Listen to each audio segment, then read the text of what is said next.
여러분, 유대인들은, 이스라엘 백성들은 성전만이 최고의 가치라고 생각했습니다. 여러분, 그것이 나쁜 것이 아니라 그것만이라고 하는 유일한 은총이고 유일한 진리인 것처럼, 그리고 율법의 준수만이 거룩의 유일한 길이라고 얘기하는 것은 잘못되었다는 것입니다.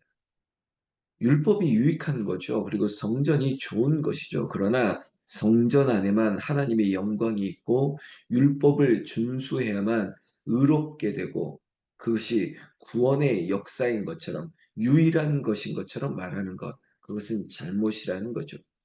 그것은 신념일 뿐입니다. 그 신념이 유일한 구원의 역사로 해석되어져서는 안 되는 것입니다. 성전이라는 것, 사람이 손으로 지은 것입니다. 그 성전이 구원의 장소가 된다? 제가 말씀드렸던 유일한 장소가 아니라는 거예요. 창조주 하나님께서, 그리고 구원의 하나님께서, 그리고 심판주가 되시는 하나님이 성전 안에만 있느냐, 그 제한된 공간 안에만 있느냐, 그렇게 가르쳐서도, 그렇게 믿어서도 안 되는 것이죠. 어리석음이라는 것입니다. 건물 자체를, 성전 자체를 신격화 그리고 우상화하는 것, 아주 위험한 것입니다. 어떤 카톨릭의 건물처럼 그 건물을 숭배하게 만든다? 건물 안에 거룩함이 있고 건물 안에 구원의 역사가 있는 것처럼 느끼게 해서도 안 된다는 것입니다. 그냥 건물은 건물일 뿐입니다. 손으로 지은 것이죠. 광야에 텐트를 짓거나 아니면 그 다윗의 때 솔로몬을 통해서 아름다운 어떤 건물, 양식, 성전이 지어졌던 간에 다 사람이 지은 것이라는 것입니다. 보여지는 화려함보다 마치 우리가 초막이나 궁궐이나 그 어디나 하늘나라인 것처럼 하나님의 임재가 나타나는 것이 중요한 것이죠. 아무리 정말 수백, 수천 평의, 아니 화려한 건물을 사람이 손으로 지었다는들 그곳에 하나님의 임재와 성령의 충만한 은혜가 없다면 정말 껍데기와 같은 것이죠. 건물 자체가 우상화, 신격화, 그것이 하나님이라고 말하는 건 아주 위험한 거짓이라는 것입니다. 그러나 유대인들은 성전을 신격화했던 것입니다. 사랑하는 성도 여러분, 예수님께서 이 성전을 헐라 내가 3일 만에 세우리라 라고까지도 말씀하셨습니다. 성전은, 교회는 우리가 성전이고 교회가 되는 것입니다. 오직 성령 안에서 거룩한 처소로 지어져가는 그런 성도, 거룩한 백성이 교회가 되고 성전이 되고, 그 안에 거룩한, 우리가 거룩의 능력이라고 말씀드렸죠. 성결이 능력이 있는데 우리의 거룩한 행위, 우리의 삶, 그리고 우리가 그리스도의 사랑으로, 서로 사랑으로 지어져가는 우리의 은사가, 사랑이 거룩한 행실로 하나의 어떤 공동체, 유기적으로 모아졌을 때 그것이 성전이고 그것이 교회라고 말하는 것입니다.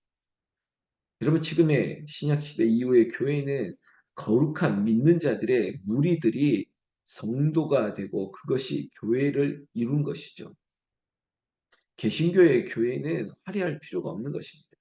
개혁주의 교회는 오직 말씀만이 진리로 선포되어지고 그 진리 안에서 거룩한 성도들이 서로의 유기적인 공동체, 서로 사랑하며 그리고 이웃들을 향해서 거룩한 행실을 나타낼 수 있는 그 모임 자체가 교회고 성전이 되는 것입니다. 여러분, 우리에게 신앙생활에 있어서 그저 형식적인 보이는 것을 지나치게 강조했을 때 이것은 말 그대로 종교 생활이 되는 것입니다. 우리의 믿는 바 예수 그리스도를 믿음으로 말미암아 성령의 보혜사의 영이 우리에게 충만함으로 말미암아 우리의 삶에 살아계신 하나님의 나라가 임하고 우리를 통해 하나님의 영광이, 그리스도의 이름이, 그리고 예수의 그 구원의 역사가 전파되어지고 흘러가는 것입니다. 이것들을 주목하며 사는 것이죠. 그것이 신앙생활인 것입니다. 우리가 무엇을 믿느냐에서부터 우리의 신앙생활은 올바른 길로 갈 수 있는지 아니면 그것이 형식에 외식에 지나친 종교 생활에 빠질 수 있는지 이 중요한 기로에 우리가 서 있다는 것이죠.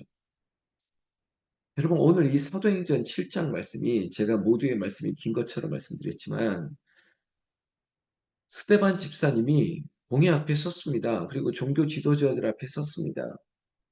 스데반을 향해서 죄를 씌운 것은 성전 모독이다. 그리고 신성 모독이다. 그리고 그가 구약의 율법을 모르고 있다. 이러한 죄의 명을 모함을 그리고 거짓 증인들을 세워서 스데반을 참소하려고 했었죠. 그런데 스데반은 사람들의 말보다 하나님의 말씀, 내가 보고 들은 바를 마땅히 전하는 것이 마땅하도다. 정말 그 담대함으로 그들이 모함했던 구약을 모르는 자, 율법을 모르는 자라고 했던 스데반이 구약에 있던 아브라함의 얘기를, 모세의 얘기를, 그리고 이스라엘의 역사를 정체성과 같은 성전과 율법에 대한 해박한 지식들을 풀어내면서 그 종교 지도자들을 부끄럽게 하는 연설이 7장 가운데 계속 이어지고 있습니다. 그 가운데 오늘 우리가 44절 중에 광야에서 우리 조상들에게 증거의 장막이 있었다라고 하면서 그래 지금 너희들이 성전을 신격할 정도로 성전을 모독했다, 율법을 모독했다 하는 내가 너희들에게 말할 것들을 확실히 증거하노라라고 얘기하면서 성전에 대한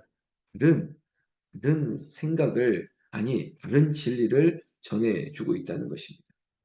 그로 말미암아 오늘 우리에게도 하나님 나에게 성전이 무엇입니까?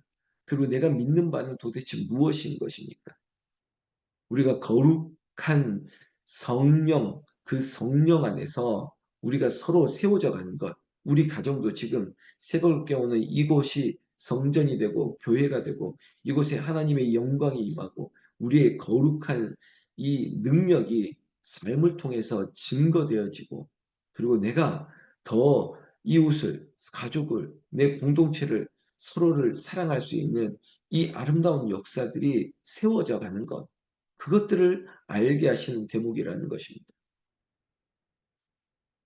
오늘 45절 말씀에 우리 조상들이 그것을 받아 하나님이 그들 앞에서 쫓아내신 이방인의 땅을 점령할 때 여호수아와 함께 가지고 들어가서 다윗 때까지 이르니라.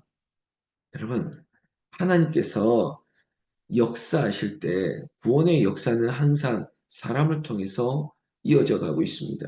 아브라함과 그리고 또한 모세에 이어서 그리고 이제는 여호수아를 통해서 그리고 심지어 46절에 다윗과 솔로몬을 통해서 하나님의 성전, 하나님의 집이 지어져 갔습니다.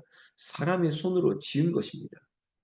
그것은 사람의 손으로 지은 바 될 뿐이지 그 자체가 거룩한 능력이 나타나는 곳이거나 그 자체가 진리가 선포되어지는 우상화, 신격화가 될 수 있는 대상이 아니라는 것입니다. 그 안에 하나님의 임재가 있느냐, 성령의 충만이 있느냐, 예수 그리스도의 능력이 나타나느냐, 그것들을 주목하는 것이죠. 오늘 우리의 집도 이곳에 하나님의 임재가 있고 성령의 충만함이 나타납니다. 우리가 기도할 때 하나님이 도우시는 것이죠. 이 모든 것들이 여러분 우리가 지었지만 하나님께서 우리를 통해 나타나시는 은혜가 사람을 통해서 하나님의 역사, 사도행전도 여러분 사도들의 삶을 통해서 또한 일곱 집사들의 삶을 통해서 대표적으로 스데반의 이 믿음을 통해서 담대하게 하나님의 복음이 선포되어져 있는 것을 볼 때마다 하나님께서 사람을 통해서 일하신다는 것입니다. 그 사람이 그저 껍데기 같은 사람이 아니라 그 안에 우리 주 예수 그리스도가 계신다는 거예요. 그 안에 보이사 성령으로 뜨거운 불로 충만해 있기 때문에 그 사람의 역사는 하나님의 역사가 되고 구원의 역사가 되고 성령 충만한 그런 도구로서 쓰여지는 액츠, 성령의 움직임의 기록이 되는 것이죠. 스데반은 담대하게 전파하고 있습니다. 그의 말은 하나님 앞에 내가 마땅히 할 말을 하겠노라. 그리고 귀 있는 자는 들으라 하는 것처럼, 그리고 서슬프런 자신을 심판하려고 하는 종교 지도자들 앞에서도 기꺼이 이렇게 말하고 있습니다. 51절에 목이 곧고 마음과 귀에 할례를 받지 못한 사람들아, 지금 누구 들으라, 누구 들으라고 하는 거야? 라고 할 정도로, 그러나 담대하게 말합니다. 너희들에게 말하는 것이다. 네가 감히 누구를 참수하고 누구에게 비난을 하느냐? 너희 조상과 같이 항상 성령을 거스른도다. 여러분, 이렇게 담대할 수 있는 이유가 그 이유는 무엇일까요? 도대체 그 근거는 무엇일까요? 예수가 스테반 안에 있기 때문입니다. 스테반 안에 성령의 충만한 은혜가 있기 때문입니다. 내가 사람에게 좋게 하랴, 하나님 앞에 사람들의 말을 따를 것이냐, 하나님의 말씀을 따를 것이냐. 스테반은, 그의 신앙은 외식이 아닙니다. 종교가 아니에요. 신앙이에요. 신앙. 오직 예수 그리스도가 주신 은혜로 말미암아 성령이 충만하니 지혜와 권능이 임했기 때문이에요. 그 담대함은 지금 이렇게, 이 목이 곧고 마음과 귀에 할례를 받지 못한 사람들아, 세례요한처럼 이 독사의 자식들아 라고 말하면서 회개를 선포하는 것이에요. 이 강한 어조는 우리에게 주신 은혜의 통로, 축복의 통로와 같은 회개를 요청하는 것이죠. 여러분, 회개할 수 있다는 것은 은혜입니다. 여러분 믿으십니까? 우리가 나사렛 예수 그리스도의 이름으로 기도할 때 회개의 은혜가 있다는 것은 우리의 신앙생활의 은총과도 같은 것입니다. 지금 스데반은 기회를 주는 것입니다. 사랑하는 성도 여러분, 오늘 이 스데반의 연설, 설교와 같은 이 담대한 선포 안에 우리의 신앙을 잠깐 점검해 보는 날이 되었으면 좋겠습니다. 오늘이 4월 초파일이라고 말하지 않습니까? 거짓 운상에 빠진 이 세상 속에서 우리의 믿음으로 우리의 믿음은 오직 예수 그리스도를 믿음으로 말미암아 구원에 이른 이 은총으로 말미암아 성령의 충만한 내주하시는 은혜로 기쁘게 즐겁게 살아가는 것, 이것이 우리에게 선물과 같은 것입니다. 이 은혜를 거스르지 말고 살아야 되겠습니다. 늘 나에게 회개로부터 시작된 은혜를 사모하는 것이죠. 여러분, 겉이 중요한 것이 아닙니다. 외식하는 자가 되게 말고 내 안에 마음의 할례.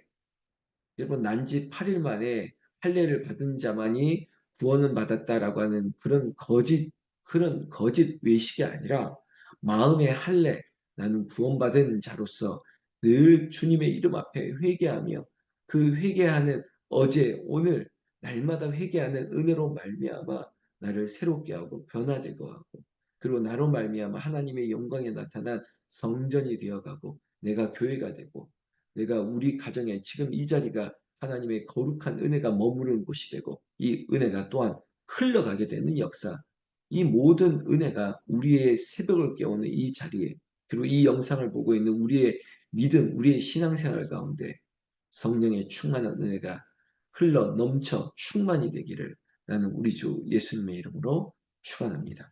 축원합니다. 기도하겠습니다.